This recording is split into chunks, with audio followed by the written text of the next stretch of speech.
Métro, boulot, gynéco. Le micro des gynécos, les podcasts de la GOF.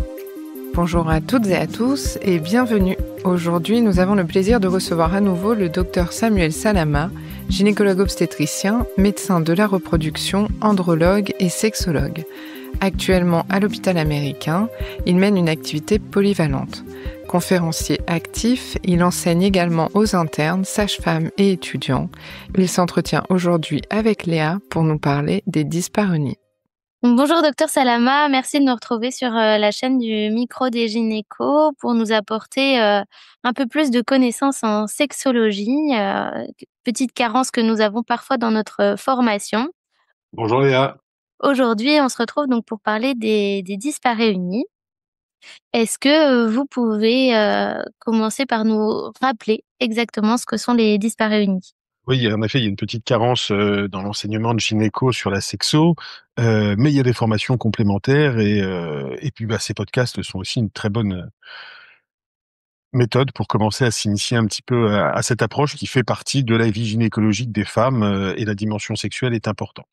Les dyspareunies, c'est défini par des douleurs à la pénétration. Alors, il y a une définition qui est pas très très claire dans le DSM-5, mais globalement, c'est les rapports sexuels sont douloureux, sont inconfortables, font mal et créent une gêne, une appréhension par rapport à ça. Voilà, donc simplement, c'est comme ça que ça se définit. L'autre nom, c'est les algopareunies, mais classiquement, c'est des dyspareunies et des douleurs à la pénétration. On va parler de dyspareunie profonde et de dyspareunie superficielle. Là, ça touche combien de pourcentage de femmes dans une vie? Alors, c'est variable en fonction des tranches d'âge. Globalement, la moyenne, elle se situe aux alentours de 20% et ça aurait tendance à diminuer avec les tranches d'âge, peut-être un petit peu plus élevé chez les jeunes, diminuant dans la trente-quarantaine et re-augmentant un petit peu en post-ménopause, avec des étiologies bien sûr différentes dans toutes les tranches d'âge. Oui, évidemment, j'imagine que chaque tranche d'âge a son lot d'étiologies. Est-ce que, on peut déjà peut-être définir les différents types de dyspareunies et donc les causes principales, de ces dyspareunies? Alors, la dyspareunie superficielle, c'est une dyspareunie d'intromission, c'est quand le pénis va rentrer dans le vagin, ça fait mal à l'entrée. La dyspareunie profonde, c'est une dyspareunie balistique, c'est quand le pénis est au fond du vagin et va aller taper dans le fond. Ce qui est important de comprendre, c'est est-ce que il y a que ce symptôme-là, la patiente, elle n'a que des douleurs à la pénétration, ou est-ce que c'est associé à d'autres types de douleurs, des douleurs pendant les règles, des douleurs pelviennes chroniques, des dysuries, des dyschésies, des douleurs à la défécation. Bref, est-ce que c'est associé à d'autres problématiques pelviennes, ou est-ce qu'il y a que ce symptôme? Et puis, aussi, est-ce que c'est associé à une infertilité? L'autre élément important à comprendre, c'est à quel moment ça survient, parce que bien sûr, les étiologies d'une jeune femme à 18 ans ne sont pas les mêmes que celles d'une femme à 60 ans. Et toujours, toujours, toujours se rappeler que on est dans une dynamique de satisfaction. Le rapport sexuel, on s'engage dedans par un système de récompense. C'est parce que c'est agréable, parce que on espère passer un bon moment et que c'est un moment sympa qu'on a envie d'y aller. Quand le moment il est pas sympa, quand le moment il est inconfortable, quand le moment il est douloureux, on n'a pas envie d'y aller. Donc la dyspareunie est une des premières causes du désir sexuel hypoactif. Qui a envie d'aller faire quelque chose qui lui fait mal? Mais en plus, on vient vivre ça avec la pression d'un partenaire qui a envie d'avoir des rapports sexuels. Donc ça va se répercuter aussi sur la qualité de vie du couple. D'où l'importance vraiment, d'interroger les patientes en consultation et les rapports sexuels, comment ça se passe, pour pouvoir entendre la réponse, ça se passe pas bien, j'ai mal, et puis pouvoir explorer après ces douleurs pour essayer de comprendre ce qui se passe. Il faut savoir que les dyspareunies, c'est un symptôme gynécologique à connotation sexuelle, mais il va falloir rechercher des pathologies gynéco derrière tout ça. D'accord, donc effectivement, il y a plusieurs causes, qui peuvent être intriquées ou même des causes, différentes. J'imagine qu'on peut en faire toute une liste. On va peut-être en citer quand même quelques-unes, pour rappeler quelles peuvent être les causes de dyspareunie, superficielle et de dyspareunie, profonde. Ouais, on commence par quoi? On peut commencer par les dyspareunies profondes alors? Très bien. Les dyspareunies profondes, il faut d'abord déjà comprendre qu'est-ce qui se passe. Antoine Fex, il y a quelques années, a été le premier sexologue français à faire des IRM de couple pendant un rapport sexuel. Donc, dans la position dite du missionnaire, eh ben, on voit le pénis de monsieur qui rentre dans le vagin et qui va dans le cul-de-sac antérieur. Dans la position dite de la levrette, alors c'était pas des vraies levrettes, hein, parce qu'on peut pas se mettre en position de levrette dans une IRM. C'était madame qui était allongée et monsieur sur elle par derrière. Et ben on voit que le pénis rentre dans le cul-de-sac postérieur. Donc en fait, il y a vraiment tous les espaces vaginaux qui sont mobilisés au cours des différentes pénétrations du rapport sexuel. Dans la dyspareunie profonde, ce qui est très très très important de comprendre, c'est qu'il y a toujours un problème organique derrière. Donc il va falloir chercher un problème organique. Une dyspareunie profonde n'est pas psychosomatique.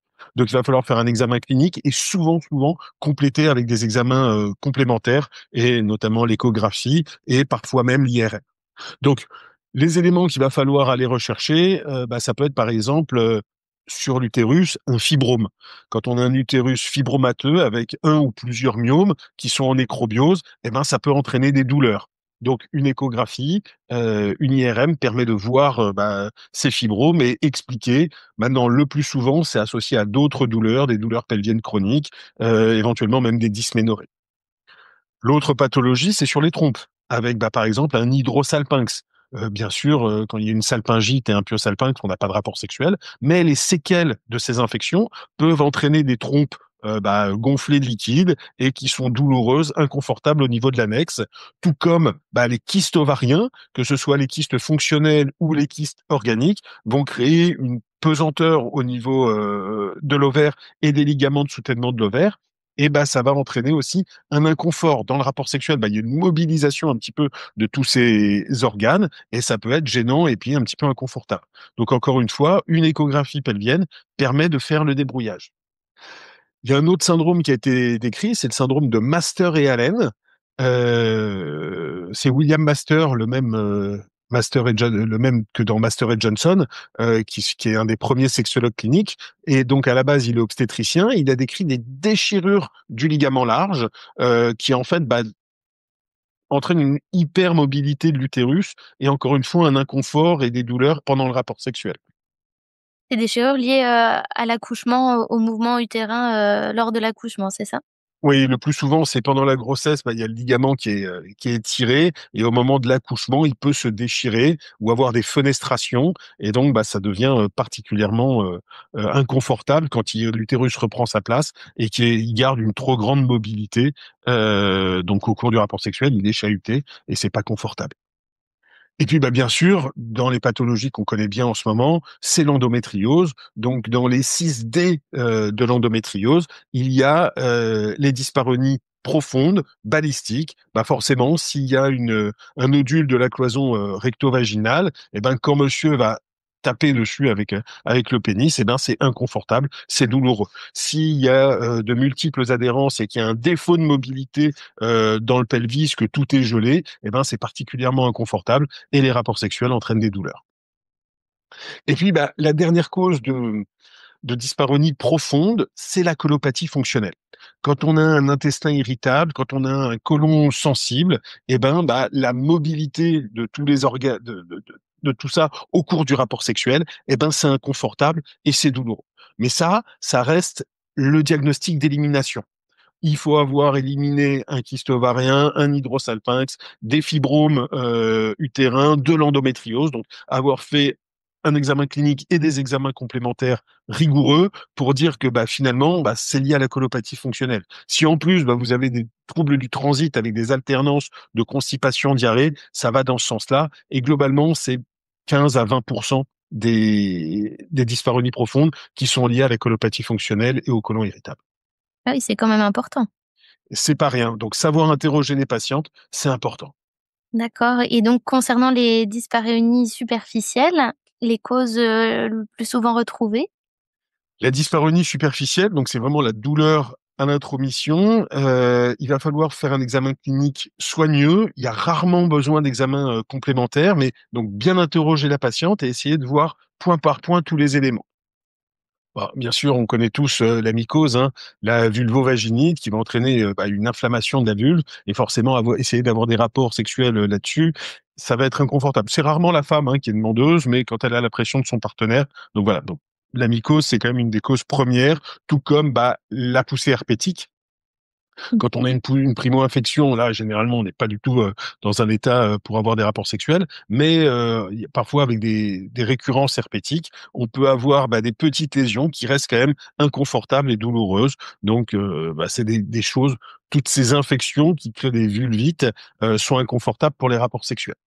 Le kyste de la glande de Bartholin, ou la bartholinite, encore une fois, en phase aiguë de bartholinite, c'est difficile. On peut avoir un kyste au niveau de la face interne de la petite lèvre, sur le tiers inférieur, et ce kyste peut être assez gros et gêner, être inconfortable pour les rapports sexuels. Il gêne pas forcément dans la vie de tous les jours, mais pour les rapports sexuels, il est gênant. Et puis, il y a les allergies. Alors, ça peut être des allergies soit au latex, pendant les premiers rapports sexuels, ou alors une allergie au sperme. Alors ça, c'est découvert plus tardivement, puisque aujourd'hui, les femmes commencent généralement leur vie sexuelle avec des préservatifs, et puis en fonction de leur histoire de vie, se retrouvent dans un couple, décident de retirer le préservatif, et au retrait du préservatif, se retrouvent avec bah, une sensation un petit peu bizarre en post-éjaculation, avec une vulve qui peut gratter, brûler, il peut y avoir un œdème, et puis parfois il peut y avoir même avoir des signes généraux avec une gêne respiratoire. Donc il n'y a pas ce problème quand il y a le préservatif, et puis quand il y a l'éjaculat, il peut y avoir une sensibilité au liquide séminal chez certaines. Ce qui peut être gênant et nécessiter une désensibilisation, c'est possible? Oui, il faut voir le dermato et essayer d'en parler. Et puis, avec le temps, ça peut aussi s'améliorer. Avec les antihistaminiques, ça peut s'améliorer aussi. L'autre élément qui est très important et qui relève là de l'examen clinique premier, c'est les malformations hyménéales. Donc, l'hymen avant le premier rapport sexuel, il est annulaire avec une petite perforation au milieu qui permet l'écoulement des règles. Mais chez certains, il peut y avoir un hymen charnu, très épais, cribliforme ou avec une cloison qui gêne pas forcément les règles, donc on se doute de rien, mais qui est difficilement rompable au cours du premier rapport sexuel. Donc, j'ai encore eu une patiente il y a pas longtemps qui avait ce signe qui était absolument pas vaginique à proprement parler. Elle voulait, mais ça rentrait pas. C'était absolument impossible. Et elle avait un hymen très, très, très épais. Donc, un élément utile pour faire le diagnostic, c'est en fait de rentrer une sonde urinaire, de gonfler la sonde urinaire dans le vagin derrière et de retirer la sonde urinaire, ce qui permet en fait de déplisser l'hymen. Et là, vous allez voir un hymen qui est assez épais, assez charnu. Et donc, là, la prise en charge, elle est chirurgicale. Donc, au bloc, on va inciser l'hymen de chaque côté pour essayer de redonner un petit peu plus de capacité d'intromission. Une autre cause de dyspareunie superficielle, c'est l'hypertrophie des petites lèvres. Alors là, on n'est pas dans le cadre de la médecine esthétique, on est vraiment sur des petites lèvres qui sont grandes, voire très grandes, et qui sont gênantes au cours du rapport sexuel parce qu'elles vont rentrer à l'intérieur. Avec les mouvements d'entrée-sortie du pénis, ça peut embarquer une grande lèvre et c'est inconfortable. Donc ça peut être une des causes de plastie vulvaire pour aller réduire la taille de la lèvre. Donc, on n'est pas dans l'esthétique, mais on est vraiment dans de l'inconfort. C'est des femmes qui peuvent se plaindre d'être gênées quand elles mettent des sous-vêtements, qu'elles sont gênées quand elles font du vélo, ou elles sont gênées quand elles ont des rapports sexuels avec des petites lèvres qui s'invaginent à l'intérieur du vagin et qui sont inconfortables.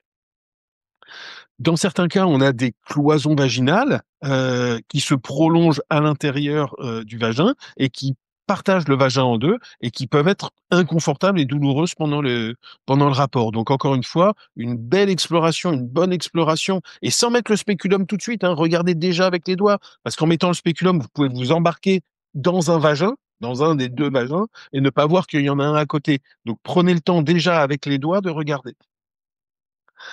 Les cicatrices obstétricales, les cicatrices d'épisiotomie, de déchirure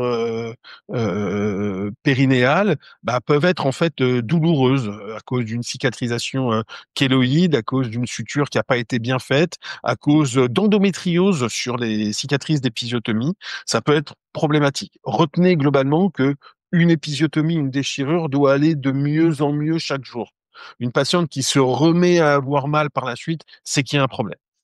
Après, dans certains cas, il y a le trauma de l'accouchement. il y a les violences obstétricales, il y a le mauvais vécu de la patiente qui fait que elle a une appréhension, elle a une peur dans la zone. Donc, elle va se mettre dans une hypertonie des releveurs et avoir des douleurs par rapport à ça. Et puis, parfois, il y a aussi l'excuse. Une patiente qui n'est pas très portée sur la sexualité, qui vient d'accoucher et qui va se servir de l'excuse de l'épisiotomie, de la déchirure, pour retarder et prolonger la remise en route. Bon, là, il faut plus traiter la problématique de fond sur le désir sexuel qu'une problématique douloureuse. Il y a quelque chose qui apparaît aujourd'hui, c'est les prothèses, les bandelettes qu'on a pu mettre en sous-urétral ou en intravaginal pour les cures de prolapsus, qui peuvent s'éroder. Et encore une fois, l'érosion des bandelettes peuvent créer des zones particulièrement sensibles et inconfort et douloureuses pendant les rapports sexuels. Donc, s'il y a cet antécédent, explorez bien le vagin pour voir la zone et voir s'il n'y a pas d'extériorisation de la bandelette. Je ne vous parle pas des mutilations sexuelles, hein, bien sûr, les femmes qui ont eu des mutilations sexuelles avec des clitoridectomies, avec Des infibulations. qui sont quand même des situations particulièrement difficiles. Juste rappeler aujourd'hui qu'il y a des centres pour prendre en charge ces patientes, pour pouvoir les aider à avoir une reconstruction clitoridienne, une reconstruction vaginale, pour leur permettre d'avoir des rapports sexuels et une vie sentimentaux-sexuelle beaucoup plus épanouie. C'est pas une obligation, toutes ne sont pas obligées d'être opérées, mais il y a un accompagnement pour ces femmes et c'est une très bonne chose. D'un point de vue dermatologique, il y a des maladies de peau et notamment le lichen scléreux qui va entraîner une atrophie au niveau vulvaire avec une disparition des reliefs. Les petites lèvres vont fusionner avec les grandes lèvres. Le capuchon du clitoris va venir recouvrir complètement le clitoris. On perd les reliefs, il n'y a plus de relief vulvaire et donc cette atrophie et ce manque de mobilité tissulaire va être particulièrement inconfortable avec des sensations de grattage, brûlure et des douleurs au cours des rapports sexuels. Le piège, c'est que ce lichen survient soit à l'adolescence, mais le plus souvent en péri- ou post-ménopause et peut être confondu avec l'atrophie vulvo-vaginale de la post-ménopause. Donc, je vous rappelle que la lubrification vaginale utile et nécessaire au rapport sexuel est liée à une hyperpression capillaire. L'excitation sexuelle chez l'homme et chez la femme, c'est un afflux de sang dans le petit bassin. Et donc, chez la femme, cette hyperpression de sang passe au travers les capillaires et il y a du plasma qui se met dans le tissu interstitiel, qui est capté par les cellules vaginales et c'est l'ensemble des cellules vaginales qui va aller lubrifier le vagin. Donc, si on est en post-ménopause, si on est sur du postpartum, si on a un traitement avec de la progestérone, si globalement on a un terrain plutôt progestatif ou carencé en œstrogène, ça va entraîner une moindre lubrification et donc des douleurs pendant les rapports sexuels. Donc, défaut de lubrification va entraîner des douleurs. Le lichen scléreux ne doit pas être confondu avec l'atrophie vulvo-vaginale, le rétrécissement de la vulve et la sécheresse vaginale. Donc, ces troubles de la lubrification, cette atrophie vulvo-vaginale, peut être traitée en fonction des tranches d'âge. Si c'est dans le postpartum, va falloir attendre la remise en place du cycle. Si on est dans le post-ménopause, il y a des traitements hormonaux, soit généraux, soit locaux, qui peuvent être utilisés, et toujours des lubrifiants.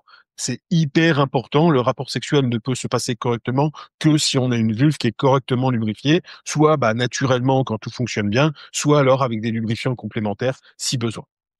Pour rappel, le préservatif, le lubrifiant qu'il y a sur le préservatif sert à dérouler le préservatif. Il ne sert pas pendant les rapports sexuels. Il va s'estomper beaucoup trop rapidement. Donc, quand il y a des rapports sexuels avec préservatif, il est important et nécessaire d'ajouter toujours du lubrifiant.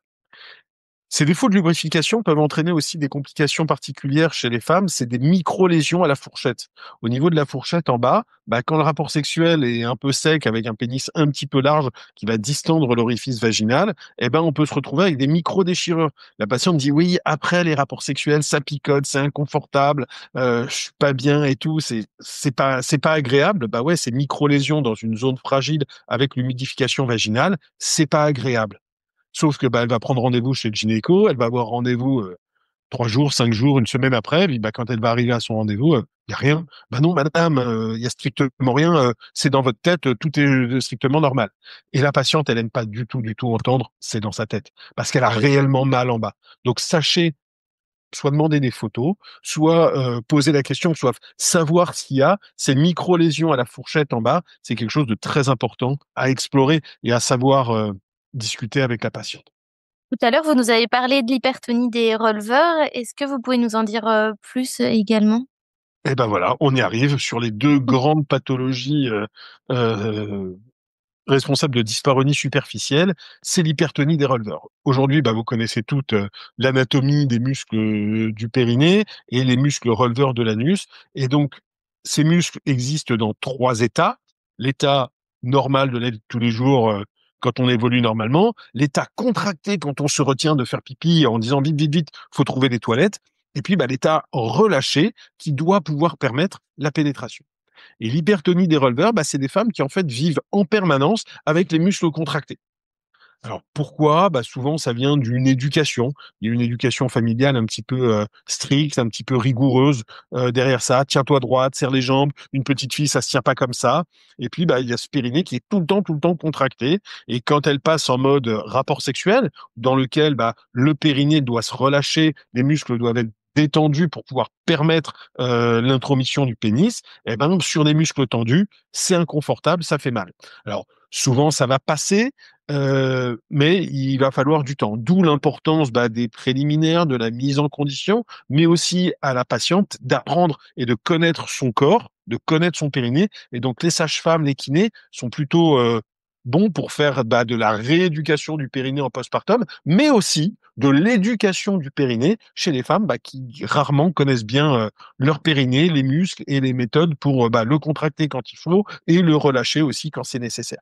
Et donc, cette douleur due au moment des rapports sexuels fait qu'on a une anxiété par rapport à ces rapports sexuels, qui fait que on va être un petit peu plus contracté, qui fait qu'il va y avoir encore plus mal. Et encore une fois, c'est le cercle vicieux. Il va falloir casser ce cercle vicieux. Et puis enfin, une des autres pathologies un petit peu spécifiques du périnée, c'est la vulvodynie pudendale. Pour la diagnostiquer, il suffit juste d'installer la patiente en position gynéco, de prendre un coton-tige et d'aller toucher à 3 heures ou à 9 heures. Si ça déclenche une douleur de type neuropathique, à type de décharge électrique ou de crampe, bien sûr, c'est pas normal. C'est pas normal qu'un simple coton-tige fait ça. Et donc, en fait, c'est le nerf pudendal qui est coincé dans le canal de Alcock, qui est irrité. Enfin, on sait pas bien, on connaît pas forcément l'étiologie. Mais la problématique, c'est que dès que quelque chose touche la zone, ça fait mal, c'est gênant pour la patiente et c'est vraiment une douleur neuropathique. Donc ça, c'est pas mal de l'explorer éventuellement avec les médecins spécialisés de la douleur. On peut discuter de mettre des anesthésiants locaux, mais c'est pas forcément la meilleure stratégie. Ce qui peut marcher éventuellement, c'est les antidépresseurs tricycliques ou les antalgiques neuropathiques type Neurontin ou Lyrica. Mais encore une fois, ça ressort plutôt de la prise en charge douloureuse spécifique. Donc voilà un petit peu les étiologies. On est vraiment dans de la pathologie gynéco qui est passée en revue parce qu'elle est responsable de douleurs dans une zone qui est particulièrement sensible. OK, donc là, on a vu qu'il y avait potentiellement des traitements spécifiques à chaque, pathologie, mais, la prise en charge, elle doit aussi être, globale avec la patiente? Oui, donc encore une fois, j'invite tous les gynécos à faire des formations de sexo pour, au cours de l'interrogatoire, être capable de poser la question: «Et madame, les rapports sexuels, comment ça se passe?» Et que si la patiente évoque des douleurs, là on retourne sur le ressort gynéco, mais avec cette vision pour pouvoir explorer ça. Le gynécologue est bien placé pour explorer toutes les pathologies qu'on vient de voir précédemment. Donc tout d'abord, il faut avoir de l'empathie avec la patiente. Une patiente qui vous dit qu'elle a mal, c'est qu'elle a mal, c'est pas normal. Donc il faut écouter sa plainte, il faut la croire, même si on voit rien de manière évidente là comme ça, il faut croire qu'elle a mal et pas la renvoyer en disant madame, c'est dans votre tête, il suffit juste de vous détendre. Non, c'est pas aussi simple que ça. Donc si on arrive à avoir un diagnostic immédiatement évident, il faut l'expliquer à la patiente, il faut la rassurer. Déjà, quand on lui donne une étiologie et qu'on lui dit qu'elle est pas folle, c'est génial. Donc, expliquer à la patiente, c'est très important. Et puis, sinon, faire des examens complémentaires. Sur les dyspareunies profondes, c'est nécessaire de pouvoir faire une échographie ou une IRM pour d'aller voir un petit peu plus loin. Et puis, s'il y a besoin, il y a des traitements spécifiques, le traitement des fibromes, de l'endométriose, des kystes, certains traitements chirurgicaux pour des cloisons, des brides ou des hymens épais, le traitement hormonal, et puis des traitements un petit peu plus sexologiques, comme on en a parlé, avec bien sûr la sexothérapie, et puis l'utilisation de lubrifiants, et puis l'apprentissage et la découverte de son périnée. Encore une fois, c'est important de croire la patiente, c'est important de mettre des mots dessus, c'est important de l'orienter. L'objectif, ça va être de casser le cercle douloureux, ça va être de casser le cercle vicieux, parce que plus de douleur fait plus d'appréhension, fait plus de crispation, fait plus de douleur, et diminuer la douleur permet aussi de se sensibiliser sur ces bonnes sensations, sur les sensations agréables, et puis ça va améliorer la satisfaction sexuelle, qui va augmenter le désir sexuel et qui va permettre de passer dans une spirale beaucoup plus vertueuse. Et il y a un rôle aussi de l'éducation thérapeutique, de l'éducation sexuelle et du couple également dans cette prise en charge? Alors, globalement, c'est important de voir le partenaire pour lui expliquer la situation, lui expliquer un petit peu ce qu'il en est, même éventuellement dans certains cas parler de sunset focus. Le sunset focus, c'est le fait d'avoir dans le couple des caresses, des massages, de l'intimité, mais pas de pénétration. C'est marqué sur l'ordonnance, pas de pénétration. Comme ça, madame peut s'investir dans la relation amoureuse, dans le jeu sexuel, sans appréhension qu'à un moment, son partenaire lui dise « Bon ouais, et quand est-ce que je peux rentrer ?» Donc, elle n'aborde pas l'intimité sexuelle avec cette angoisse. Et donc, ça permet de recréer du lien intime entre les deux. Et puis, rappeler aussi qu'un rapport sexuel, c'est pas systématiquement de la pénétration, et qu'il peut y avoir aussi des alternatives par rapport à ça. Effectivement, c'est assez important de le rappeler à nos professionnels pour qu'on puisse le rappeler à nos patientes. Merci docteur Salama. Donc aujourd'hui, on n'a pas abordé le vaginisme non plus, et qui fera l'objet d'un épisode à part entière pour nos auditeurs lors d'une prochaine rencontre. Avec grand plaisir. Bonne journée, au revoir. À bientôt, au revoir. Merci à tous de nous avoir écoutés aujourd'hui. Rendez-vous la semaine prochaine pour un nouvel épisode. Vous retrouverez toutes les ressources et références de ce podcast dans la description, et surtout, n'hésitez pas à vous abonner à la chaîne, à lui accorder 5 étoiles, voire même à en parler autour de vous. Métro, boulot, gynéco.